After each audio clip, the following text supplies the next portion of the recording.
वंदे मातरम, आप सभी का नेटवर्क 10 में स्वागत है। मैं हूं संजय गिरी गोस्वामी। वर्तमान में सदन के अंदर बहुत सारे युवा चेहरे आए और युवा चेहरों में एक होड़ दिखी। होड़ ये दिखी कि हर कोई अपने आप को मंझा हुआ खिलाड़ी साबित करता हुआ नजर आया। आखिर क्यों, यह सवाल हर किसी के मन में है। वर्तमान परिदृश्य में अगर देखा जाए, वहीं अखिलेश मंजे हुए शब्दों में सत्ता पक्ष पर कटास करते नजर आए। उन्होंने खूब तंज किए। भले ही उनकी सियासत यूपी केंद्रित हो, लेकिन उन्होंने अपनी उपस्थिति का एहसास कराया कि सदन में सपा भी एक ताकत है और वे उसके नेता हैं। वैसे विपक्ष में देखा जाए तो इस बार दीपेंद्र हुड्डा, गौरव गोगोई, सुप्रिया सुले जैसे कई युवा नेता मुखर दिखे। वहीं सत्ता पक्ष की अगर बात करें तो अनुराग ठाकुर, चिराग पासवान, जयंत चौधरी, अनुप्रिया पटेल जैसे युवा नेताओं ने भी अपने तेवरों से संकेत दिया है कि आगे का जो संसद का सत्र है वो धमाकेदार होगा। और अखिलेश यादव सत्ता को घेरने के लिए मुखर भी नजर आए। माना जा सकता है कि आगे उनके तेवर और तीखे होंगे। सपा नेता अखिलेश यादव ने इंडिया गठबंधन के बीच अपनी अलग पहचान बनाने की कोशिश की है। खासकर यह साबित करने की कोशिश की है कि बेशक उनकी सियासत का केंद्र बिंदु यूपी है, लेकिन अपने गठबंधन में वे शीर्ष नेताओं में हैं। और जिस तरीके के तेवर उनके दिखे, वो लगता भी है कि कहीं ना कहीं अखिलेश को यूपी को लेकर भी बड़ी चिंता है। सपा को लोकसभा में 37 सीटें हासिल हुई है।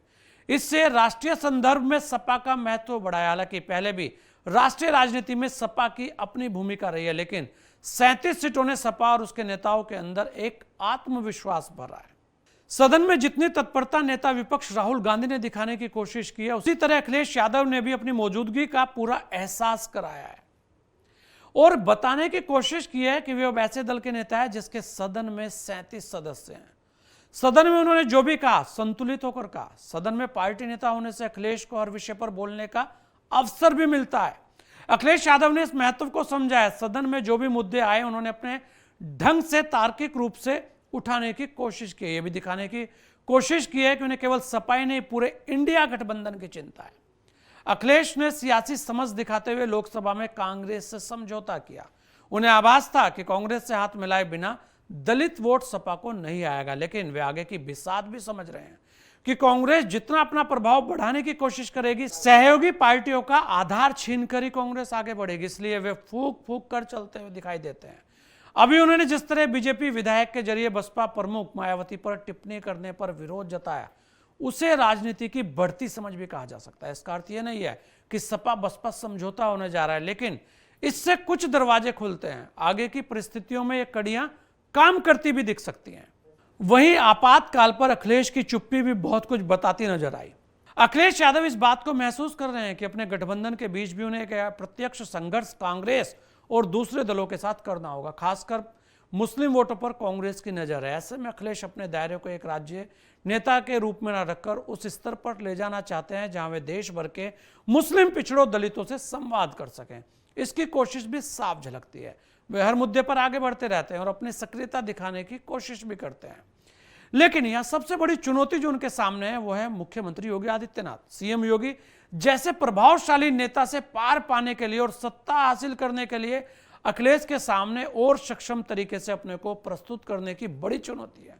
वे योगी के प्रभामंडल को अच्छी तरीके से जानते हैं। उन्हें मालूम है कि अपनी राष्ट्रीय स्तर पर छवि को बनाकर यूपी के सियासी रण में उतरेंगे तो उसका अपना असर होगा। इसलिए अखिलेश ने अपने सियासी भूमिका को राष्ट्रीय स्तर पर लाने की कोशिश की। और जहां तक बात संख्या बल की है तो इसलिए उनके पास वर्तमान में पर्याप्त सांसद और सत्ता हासिल करने के लिए बड़े सक्षम नेता के तौर पर अपनी छवि को प्रस्तुत करने के लिए उनके पास समय भी है।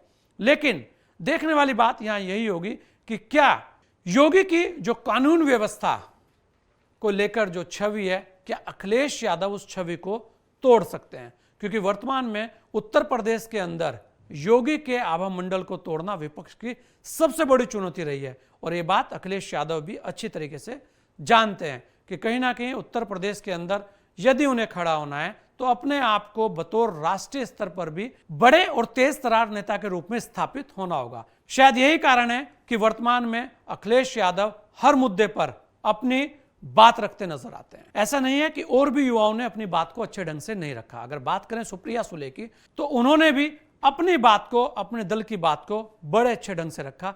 तेवर उनके भी तीखे दिखे। वहीं अगर बात करें अनुराग ठाकुर की तो वर्तमान में अनुराग ठाकुर भी एक प्रखर वक्ता के तौर पर सदन में नजर आए। वहीं बांसुरी स्वराज भी दिल्ली को लेकर अपनी आवाज को बुलंद करती नजर आई। तो आने वाले समय को अगर देखा जाए तो युवाओं की ये जो संसद है इस बार कुछ ना कुछ नया जरूर करेगी, और ये युवाओं का जोश ये दर्शाता है कि आने वाले समय में सदन के अंदर रोचक बहस देखने को मिल सकती है। आपकी क्या राय है, ये राय अवश्य हमें भेजिएगा, क्योंकि आपकी राय भी बड़ा महत्व रखती है। इस विशेष पेशकश में इतना ही, दीजिए मुझे इजाजत। जय हिंद।